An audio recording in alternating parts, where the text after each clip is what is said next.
Dans cet exercice, on souhaite déterminer la largeur que doit prendre la croix jaune pour que l'aire de cette croix jaune soit exactement égal à l'aire de la couleur bleue, c'est-à-dire le reste du drapeau.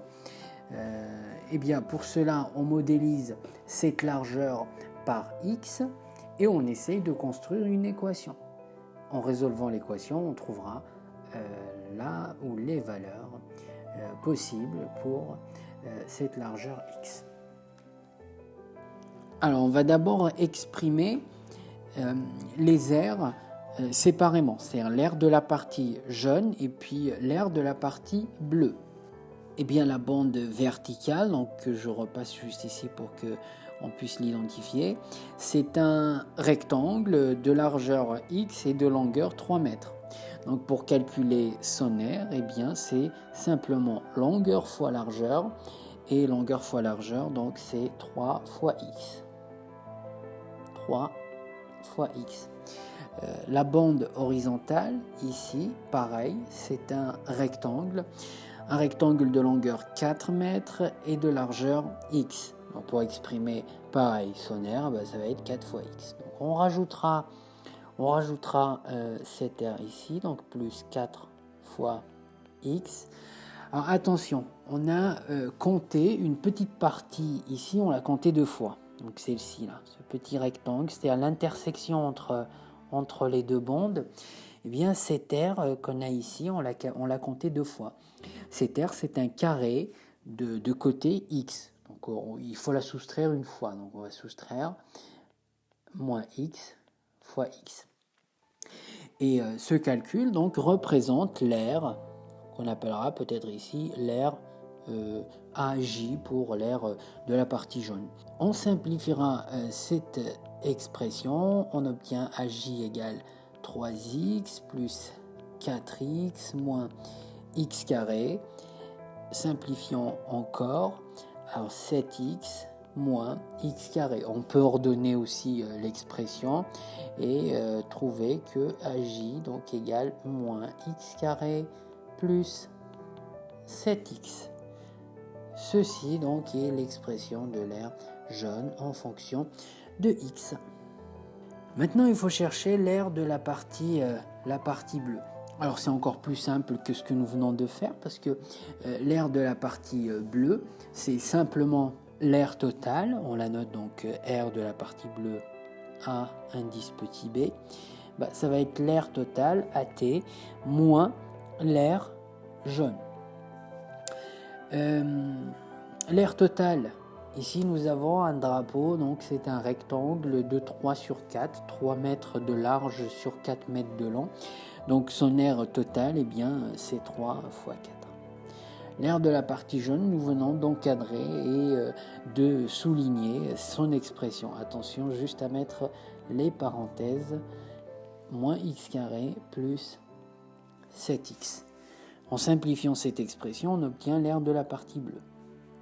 12 plus x carré moins 7x. Nous pouvons aussi ordonner l'expression, donc x carré moins 7x plus 12. Ça, c'est l'aire de la partie bleue que nous allons encadrer aussi. Alors maintenant, on a les deux expressions, ce qui est très bien parce que ce que nous cherchons en réalité, c'est la valeur de x pour que la partie jaune soit égale à la partie bleue. Donc il faut le noter. On cherche x pour que ou tel que AB égale AJ, ou bien AJ égale AB. On remplacera AB et AJ par leurs expressions que nous avons trouvées précédemment. Donc AB c'est x carré moins 7x plus 12. Et AJ c'est moins x carré plus 7x. Parfait. On va tout mettre d'un côté pour obtenir une équation de second degré. Donc on aura x carré ici, moins 7x plus 12 plus x carré moins 7x égale 0. Et en simplifiant, on a 2x carré moins 14x plus 12 égale 0. Donc c'est cette équation maintenant qu'il va falloir résoudre pour trouver là où les valeurs de x qui permettent d'avoir l'aire de la partie bleue égale à l'aire de la partie jaune.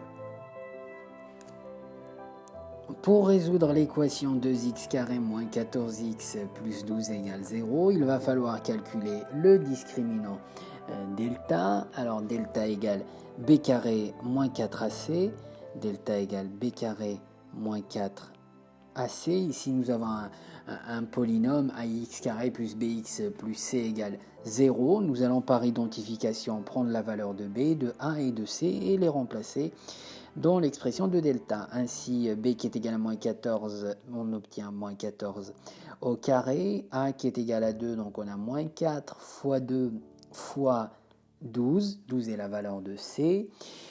Eh bien, il faut continuer les calculs. On obtient 14 au carré, ça fait 196. 4 fois 2 fois 12, 8 fois 12, moins 96.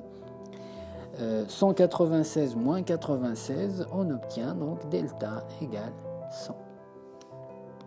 Delta est positif, donc l'équation admet deux solutions. Delta supérieur à 0, l'équation admet deux solutions. On calcule x1 égale moins b moins racine carrée de delta sur 2a. On obtient moins 14, donc ça fait directement 14, moins racine carrée de 100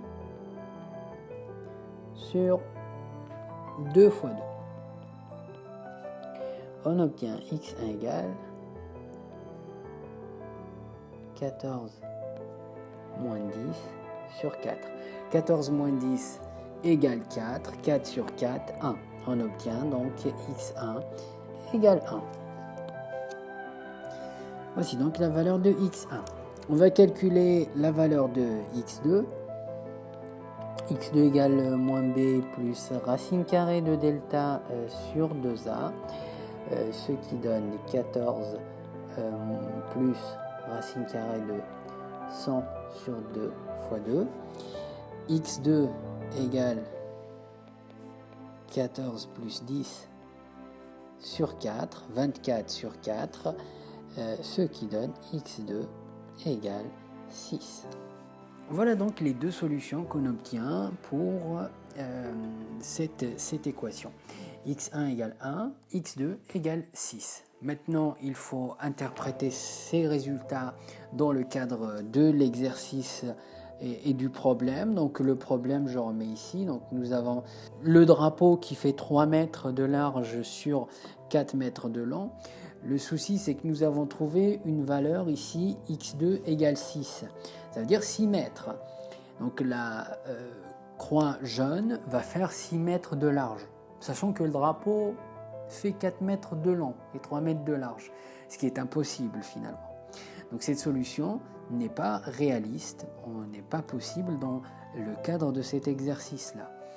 Et elle sera rejetée justement pour ces raisons. Donc, la seule solution qui est juste, qui est réaliste donc pour cet exercice, c'est x1 égale 1, parce que x1 égale 1 mètre. On voit bien que si la croix fait 1 mètre de large, eh bien, il y a des chances que l'aire de la partie jaune soit égale à l'aire de la partie bleue. Voilà donc la valeur 6 est rejetée car dans le cadre de notre problème, cette solution n'est pas réaliste. La largeur de la croix jaune est donc de 1 mètre pour que l'aire de la partie jaune soit égale à l'aire de la partie bleue.